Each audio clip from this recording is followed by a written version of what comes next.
기도합니다. 여호와여, 내가 주의 구원을 사모하였사오며 주의 율법을 즐거워하나이다. 내 영혼을 살게 하소서. 그리하시면 주를 찬송하리이다. 주의 규례들이 나를 돕게 하소서. 성부 성자 성령 하나님 홀로 영광을 받으시옵소서. 이 예배를 통해 주의 구원을 사모하게 하시고 내 영혼을 살리시는 하나님을 찬양하게 하시며 말씀을 깨닫게 하여 주시옵소서. 모든 상황 속에서 예배를 통해 주님께서 허락하시는 은혜를 체험하게 하여 주시옵소서. 주님, 저희들의 이 예배를 받아 주시옵소서. 예수님의 이름으로 기원합니다. 아멘.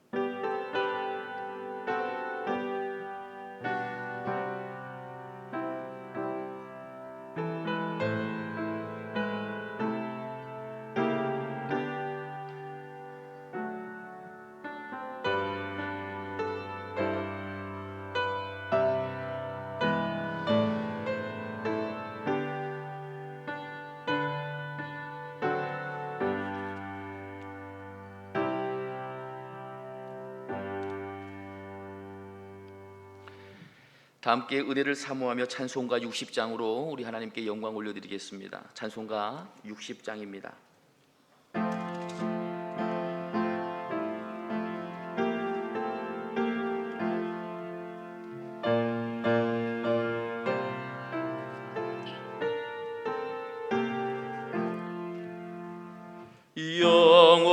영혼의 비대 예수님 가까이 비춰주시고 이 세상 구름이 일어나 가리지 않게 하소서. 이 눈에 단자 모기 전 고요히 주를 그리며 구주의 품에 안기니 한없이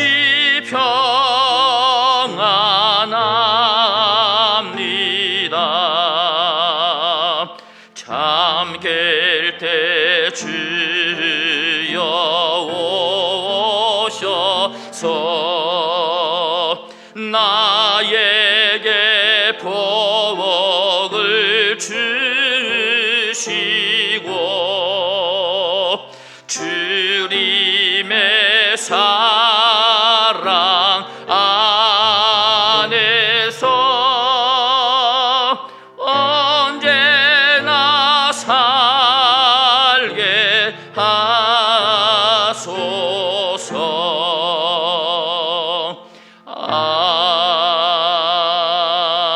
아멘. 새로 개정된 사도신경으로 우리의 신앙을 고백하시겠습니다. 나는 전능하신 아버지 하나님 천지의 창조주를 믿습니다. 나는 그의 유일하신 아들 우리 주 예수 그리스도를 믿습니다. 그는 성령으로 잉태되어 동정녀 마리아에게서 나시고 본디오 빌라도에게 고난을 받아 십자가에 못 박혀 죽으시고 장사된 지 사흘 만에 죽은 자 가운데에서 다시 살아나셨으며 하늘에 오르시어 전능하신 아버지 하나님 우편에 앉아 계시다가 거기로부터 살아있는 자와 죽은 자를 심판하러 오십니다. 나는 성령을 믿으며 거룩한 공교회와 성도의 교제와 죄를 용서받는 것과 몸의 부활과 영생을 믿습니다. 아멘.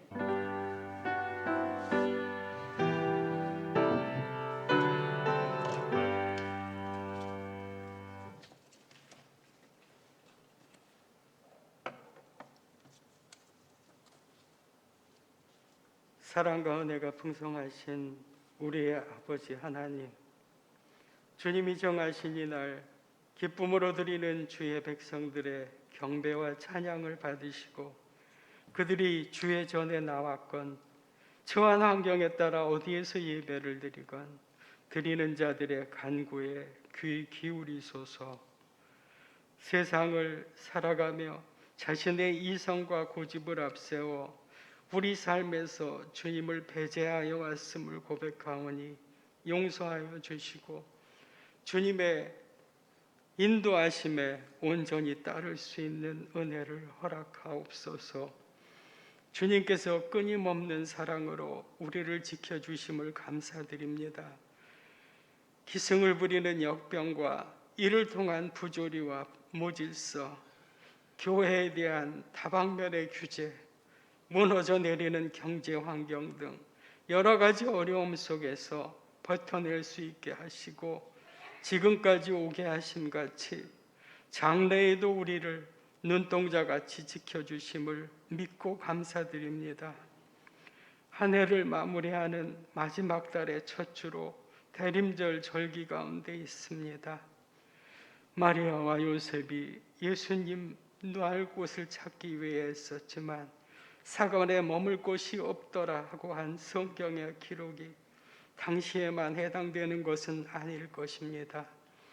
지금 당장 예수님 오셔서 우리에게 머물 곳을 요구하실 때에 비워둔 우리 마음의 방이 있는지요?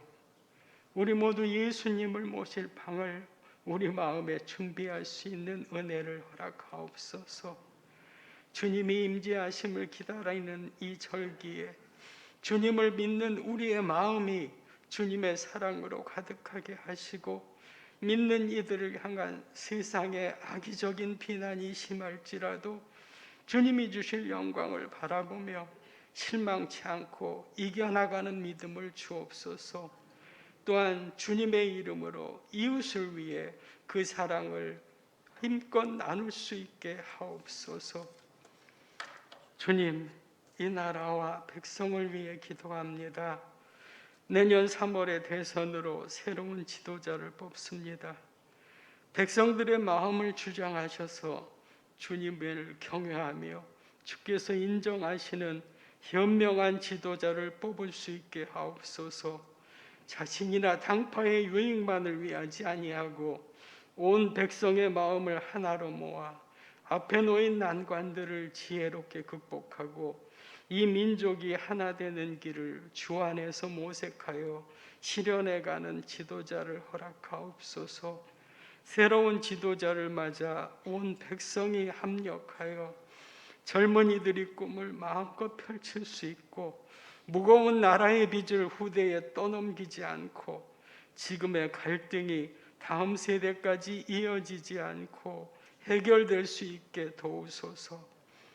우리 광릉내교회가 주님의 말씀 가운데 열심을 다하고 협력하는 공동체가 되게 하옵소서. 비록 의견이 다를지라도 교회가 결정하고 진행하는 일에 기쁨으로 참여하는 마음을 주옵시고 진행되어지는 모든 일들이 주님의 돌보심으로 온전히 이루어져 주님께 영광 돌리는 광릉내 교회 되게 하옵소서. 어려운 과정에서도 과관련센터를 완공시켜 주신 주님, 이곳을 거쳐가는 우리 아이들을 통해 베풀어 주실 주님이 예비하신 크신 축복을 감사드립니다. 이제 주님이 사랑하시는 주님의 종을 통해 우리에게 주시는 주님의 말씀을 듣습니다. 선포되는 주님의 말씀으로 우리 안에 생수의 강이 흐르게 하소서. 우리의 마음이 갈급함으로 나아갈 때에 영혼의 만족함을 주실 줄 믿습니다. 말씀을 전하는 주의 종을 영육간의 강건함으로 붙드시고 무엇보다 기쁨으로 주의 일 잘 감당하는 은혜 허락하옵소서. 예배를 돕기 위해 수고하는 손길들의 수고를 기억하시고 예배의 시종을 통해 오직 주님만 영광 받으시옵소서. 평화의 왕이시며 우리의 소망과 기쁨이 되시는 우리 주 예수 그리스도의 이름으로 기도드립니다. 아멘.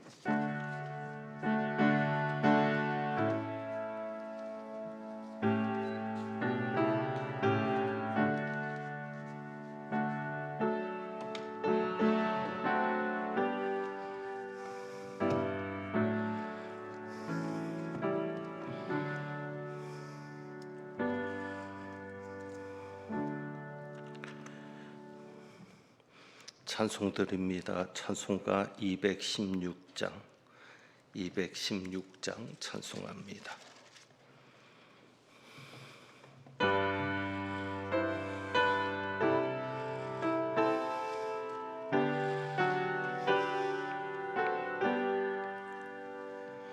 성자의 귀한 몸 날 위하여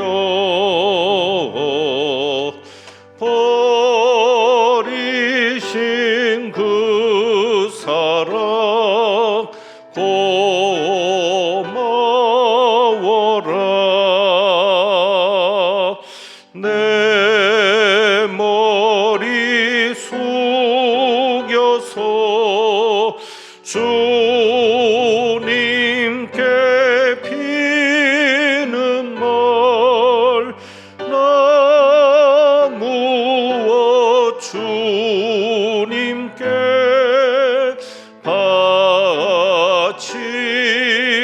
바치리까.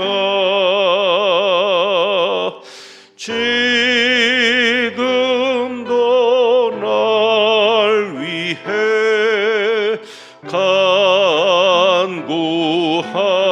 간구하심. 이 옅은 믿음이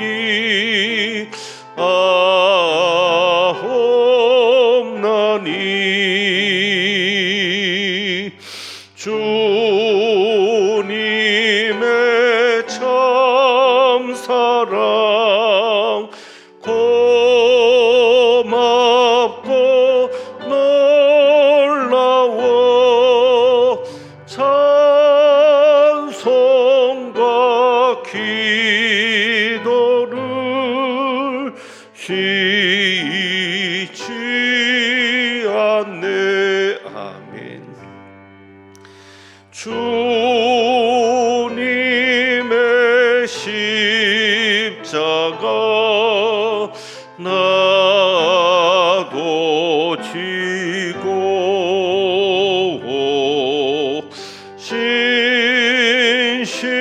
신실한 믿음과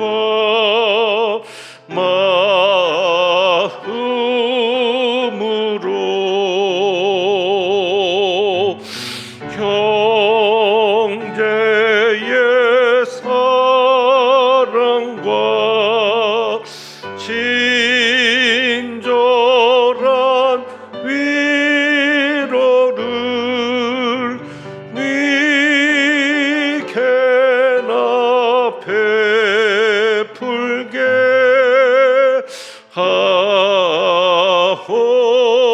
하옵소서. 아멘.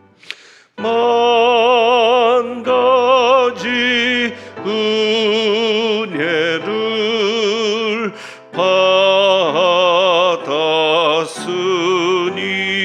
받았으니 내 평생 슬프나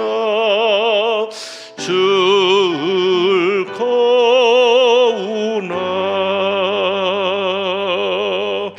이 몸을 온전히 주님께 바쳐서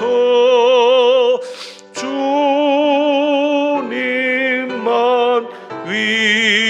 위하여 늘 살겠네.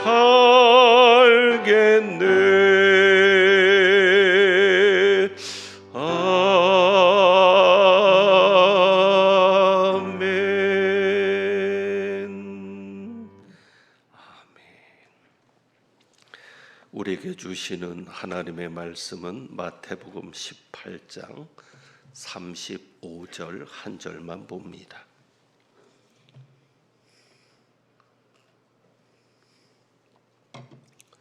마태복음 18장 35절 신약성경 31쪽입니다.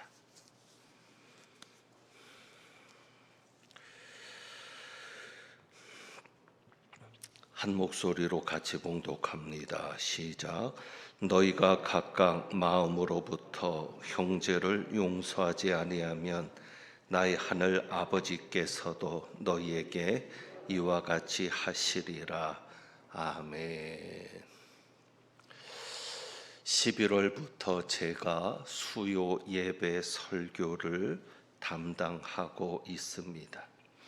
지난주부터 성경의 맥 잡기라는 주제로 말씀을 준비하고 전하고 있습니다. 성경을 읽을 때, 우리가 성경을 읽을 때 가장 중요한 것이 있습니다. 바로 그것은 맥을 잡는 일입니다.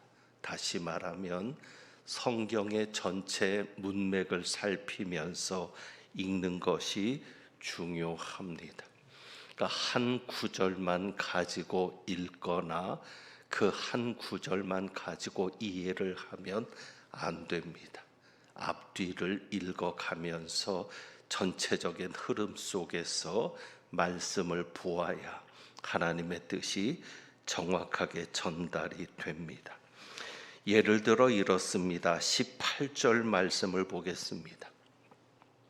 마태복음 18장 18절 보면 이렇게 말씀하시죠. 진실로 너희에게 이르노니 무엇이든지 너희가 땅에서 매면 하늘에서도 매일 것이요 무엇이든지 땅에서 풀면 하늘에서도 풀리리라.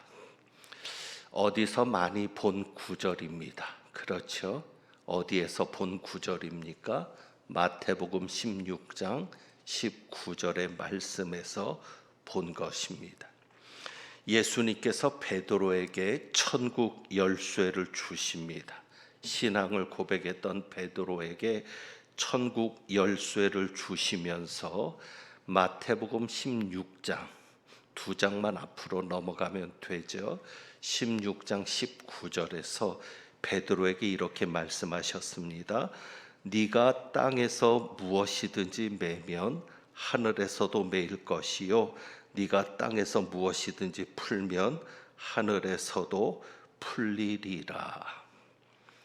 그러니까 우리가 아까 읽은 이 18장 18절의 말씀을 16장에서는 베드로에게도 주셨습니다.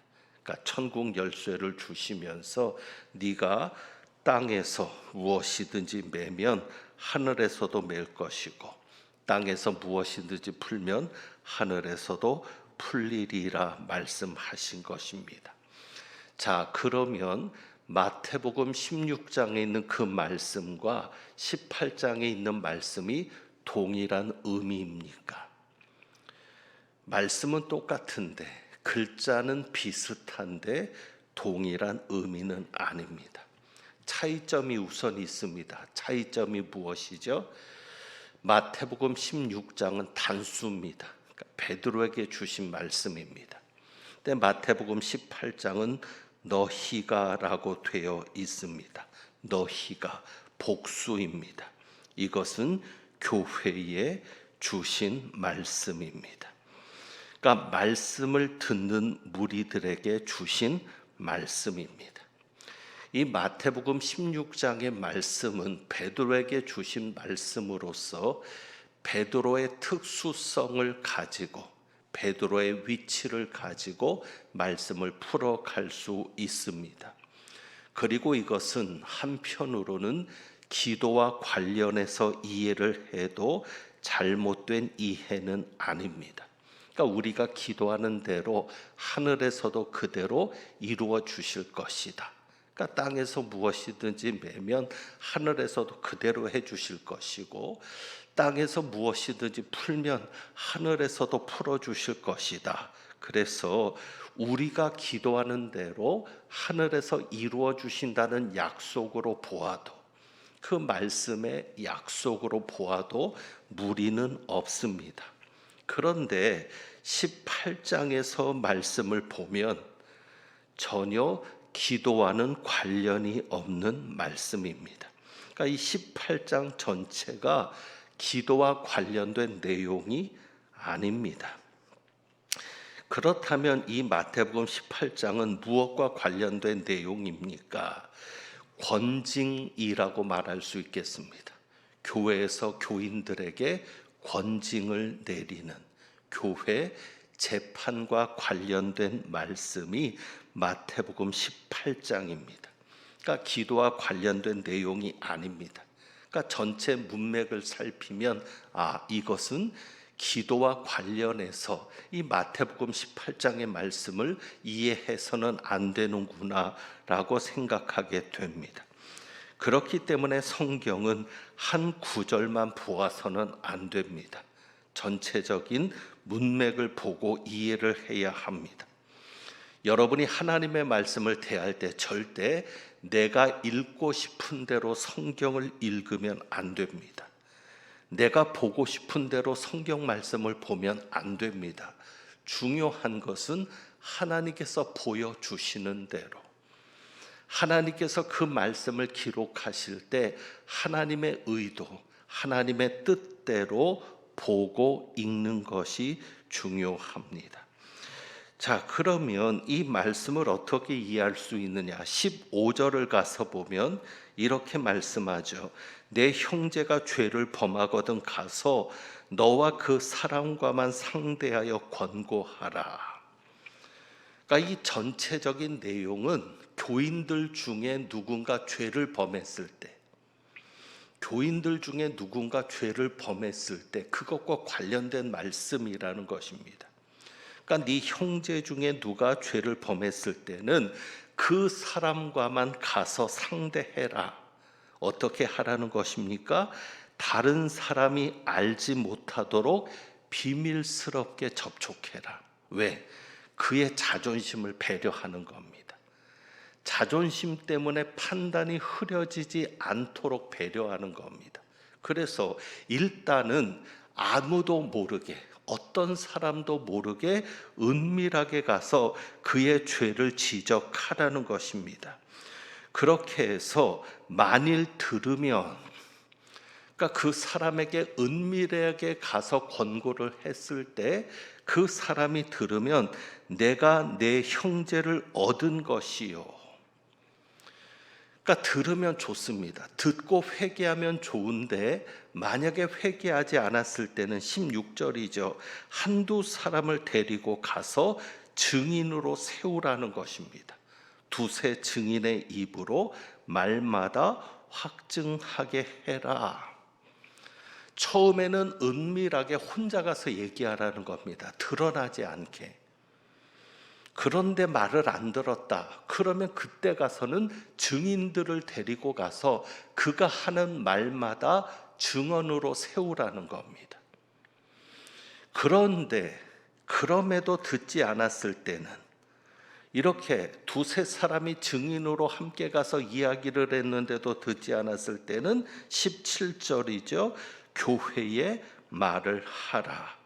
그리고 교회 말도 듣지 않거든 이방인과 세리와 같이 여기라. 죄인들의 대표죠. 하나님과 전혀 관계없는 자인 것처럼, 하나님에게서 저주받은 자인 것처럼 취급해도 좋다라는 것입니다. 자, 그렇게 말을 한 다음에 18절에 이야기를 하는 겁니다. 그리고 얘기하는 거죠. 진실로 너희에게 이르노니 무엇이든지 너희가 땅에서 매면 하늘에서도 매일 것이요 무엇이든지 땅에서 풀면 하늘에서도 풀리리라. 만약에 교회가 가서 말을 했는데도 듣지 않았다. 그래서 그 사람이 죄인이다라고 교회가 인정하면 하늘에서도 그 사람을 죄인이라고 인정하겠다. 바로 그 얘기입니다. 만약에 교회 말을 듣고 회개해서 교회가 그 사람의 죄를 용서하면, 풀어주면 하늘에서도, 하나님께서도 교회의 인정대로 그 사람을 죄인이라고 하지 않겠다라고 하시는 말씀입니다.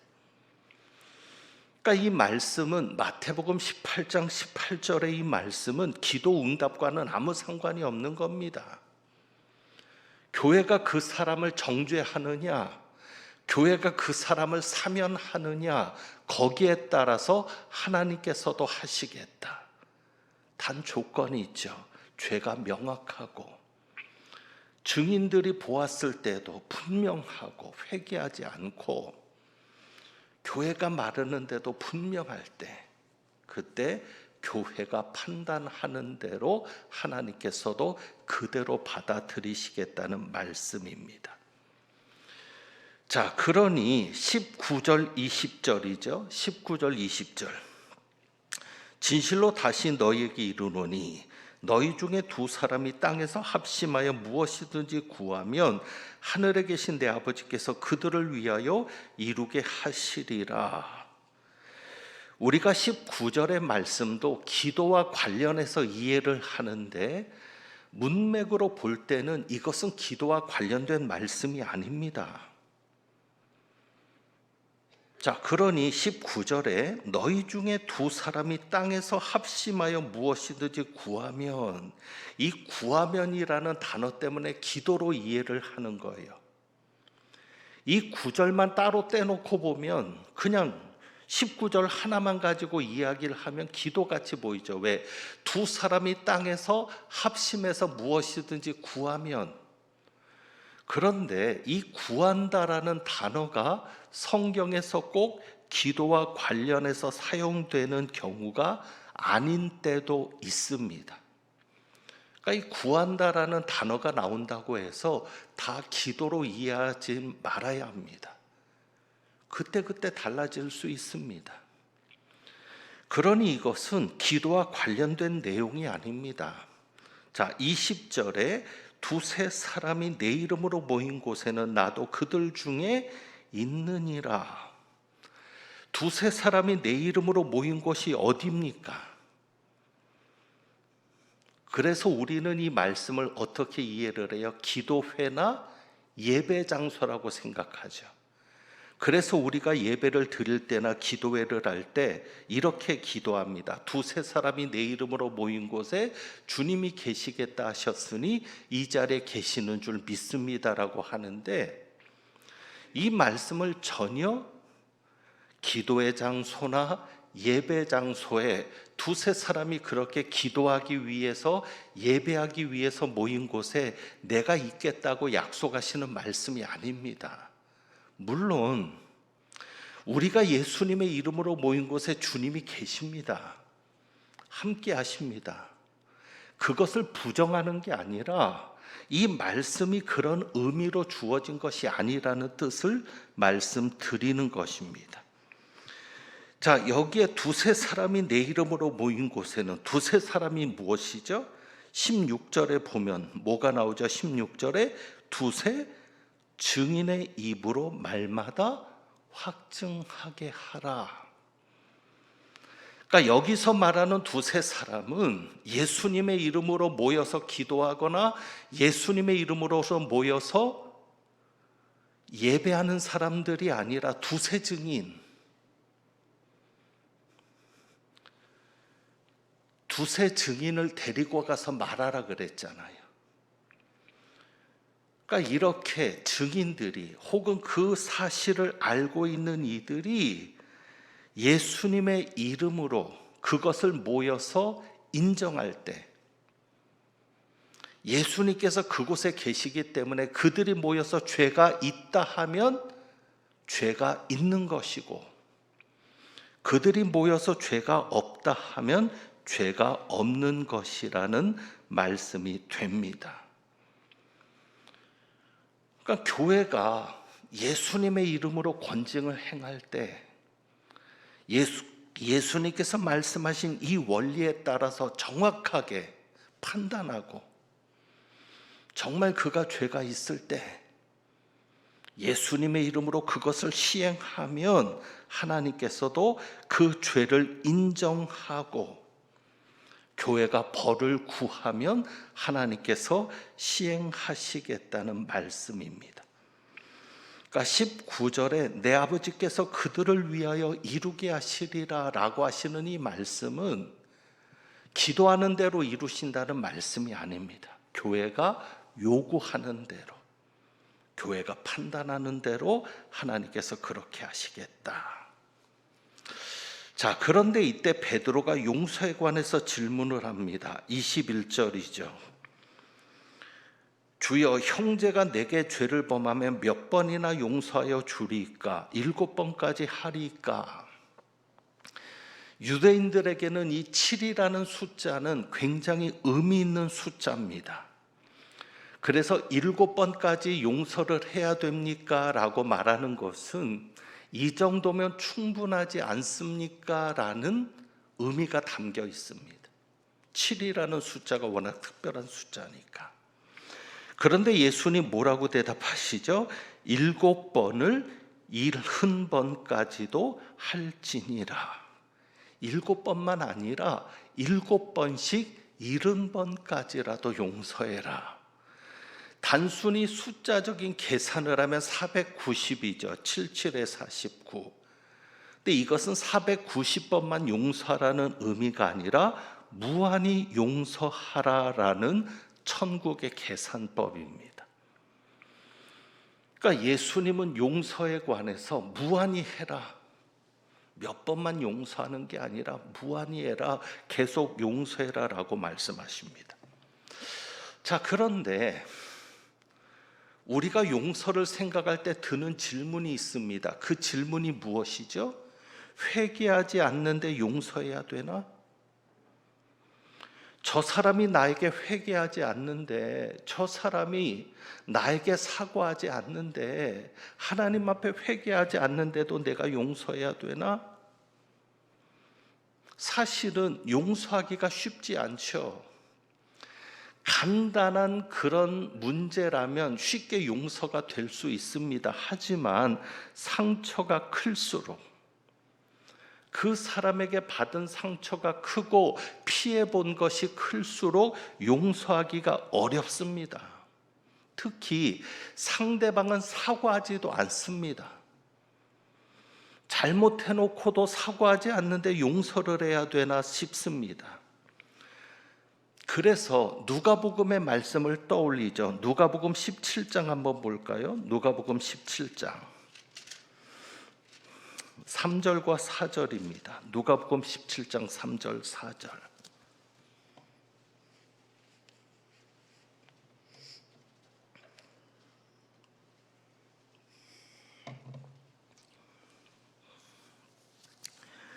뭐라고 말씀하시죠? 너희는 스스로 조심하라. 만일 내 형제가 죄를 범하거든 경고하고, 그저 무조건 용서해라, 회개하거든 용서하라. 회개하거든. 4절에도 그렇습니다.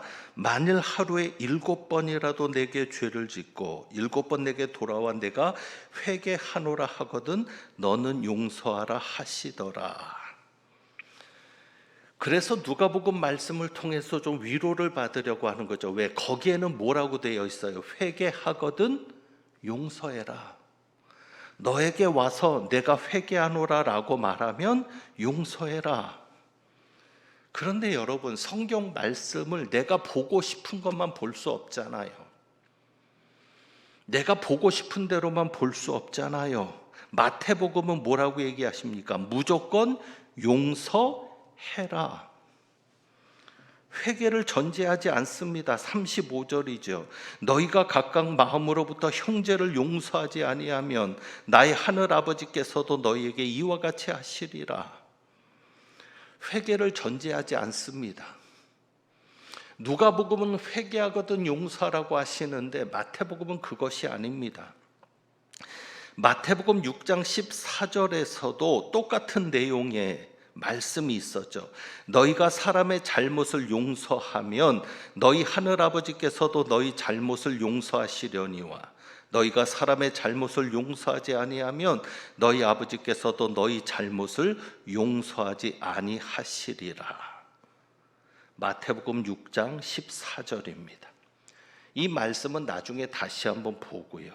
이 마태복음 18장에 나오는 빚진 자의 비유와 함께 이 말씀을 다시 생각해 보도록 하고, 어쨌거나 마태복음에서는 용서를 구하지 않아도 용서해야 된다라고 말씀합니다. 분명합니다. 당연히 잘못했다라고 말하면 용서하죠.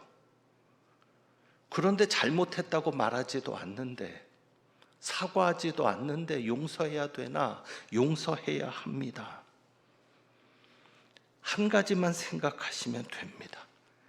여러분이 용서할 때 관계를 회복시킬 필요는 없습니다. 그러니까 우리가 용서를 생각할 때 잘못된 이해, 그래서 마음에 부담이 오는 것이 이겁니다. 그러니까 용서를 생각할 때 이전과 같은 관계가 되어야만 용서한 것이다 생각합니다.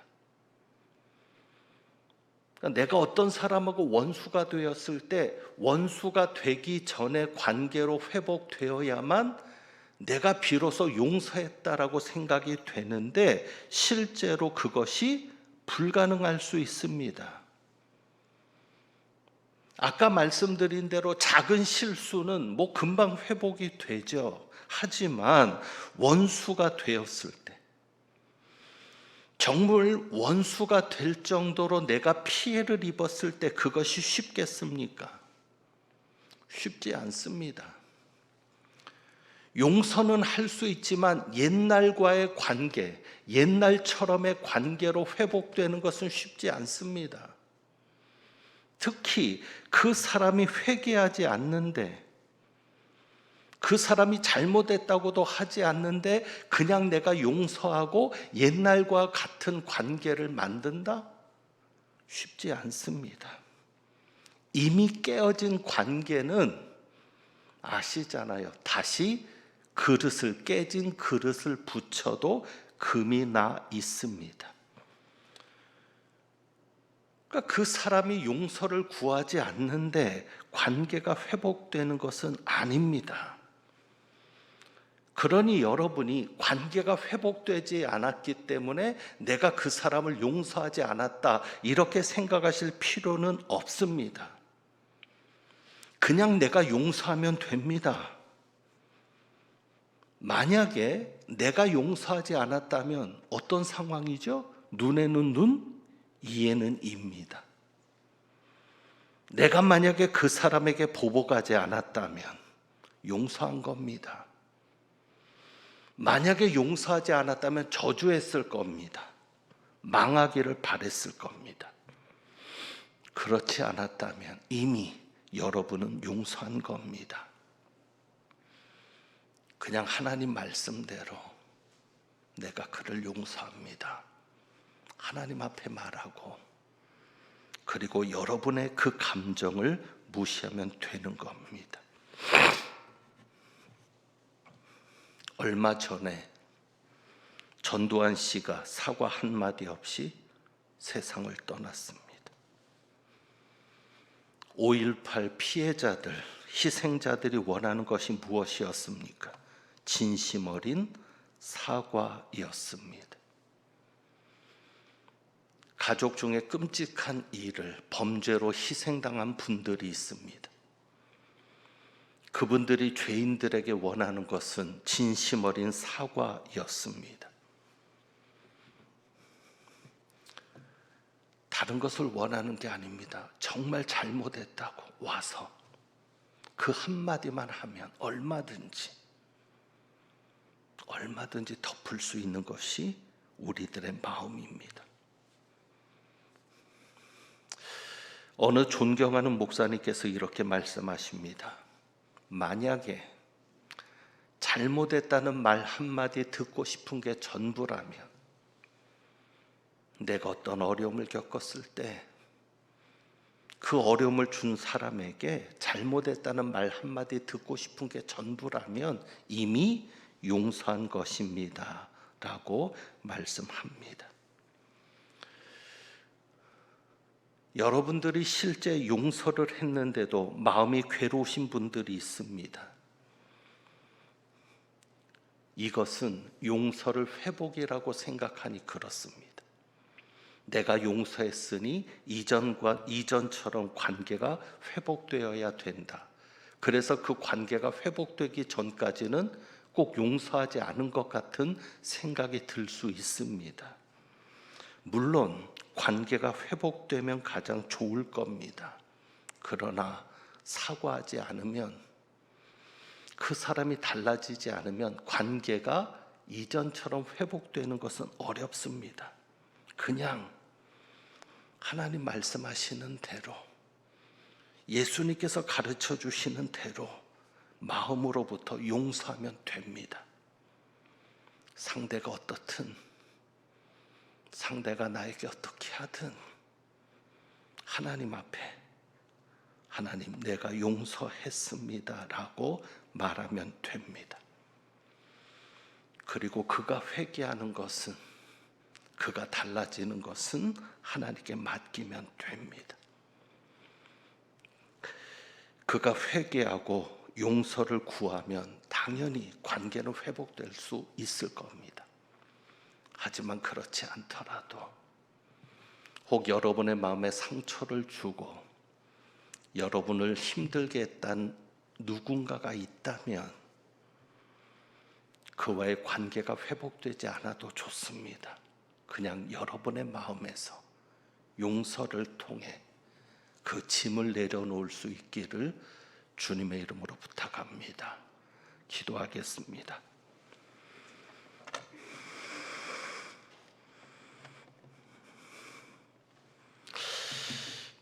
하나님 아버지, 우리의 마음에 주어진 하나님의 사랑으로, 예수 그리스도의 사랑으로 용서하며 아버지께서 주시는 평안한 가운데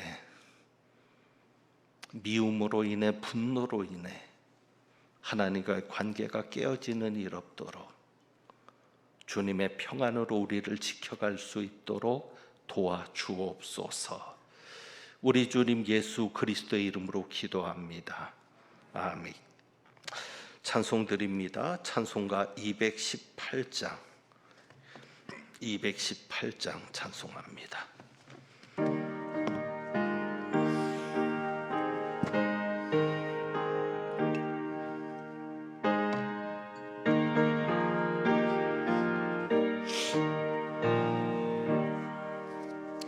내 마음과 정성을 다하여서 주 너의 하나님을 사랑하라. 내 몸을 아끼고 사랑하듯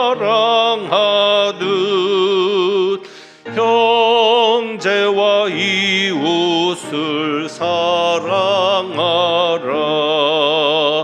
주께서 우리에게 명하시니 그 명령 따라서 살아가리. 널 미워 해치는 원수라도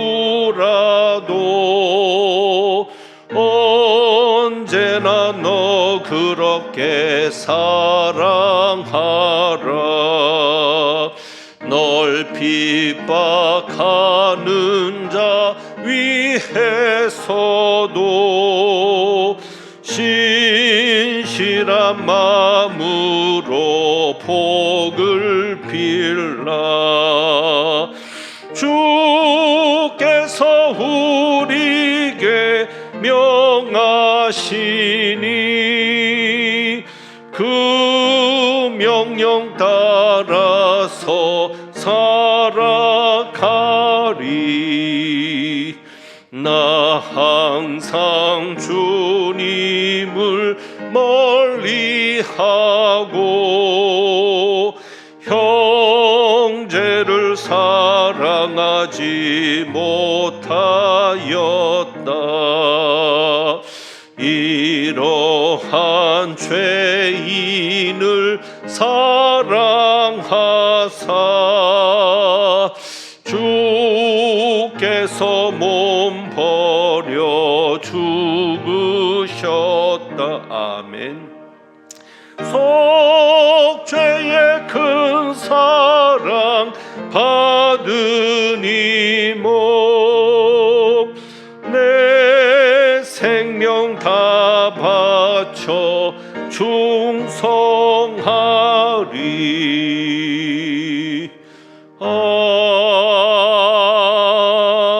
아멘.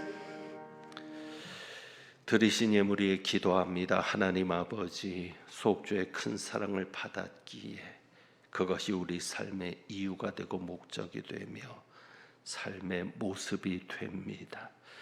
오늘도 그 사랑 안에서 주님 앞에 귀한 예물을 봉헌합니다.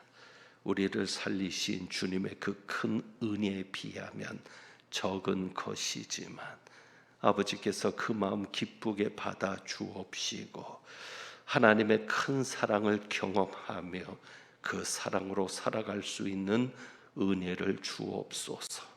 코로나로 인해 점점 힘들어지고 정말 견디기 어려운 지경까지 왔습니다. 불쌍히 여겨주시고 역사하여 주옵소서.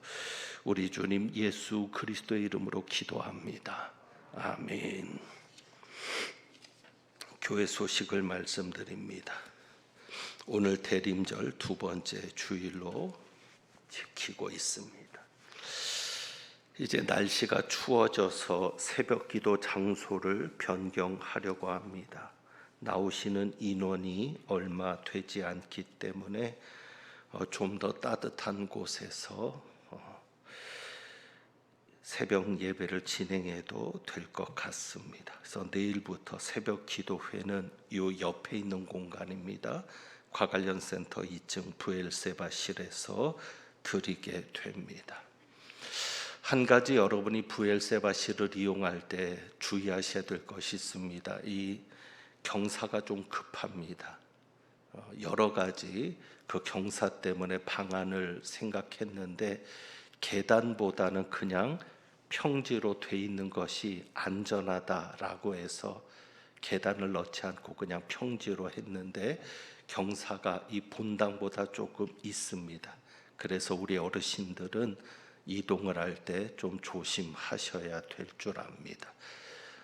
내려올 때가 좀 조심해서 하여간 의자 같은 거 잘 붙잡으시면서 조심하게 오시면 되겠고, 바닥에 보일러가 있기 때문에 본당보다는 따뜻합니다. 그래서 어르신들이 이제 날씨도 추워져서 건강도 걱정이 되고 감기 걸리시면 안 되니까 내일부터는 새벽기도 장소를 조금 더 따뜻한 데서 하려고 합니다.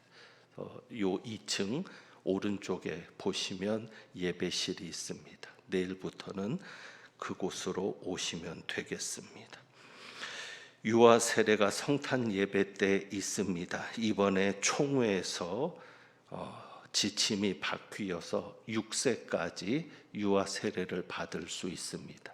이전에는 2살까지 만 2돌까지 유아 세례 대상이었는데 이제는 유치원생들까지도 유아 세례를 받을 수 있으니까 유아 세례를 받고자 하는 분은 신청해 주시기 바랍니다.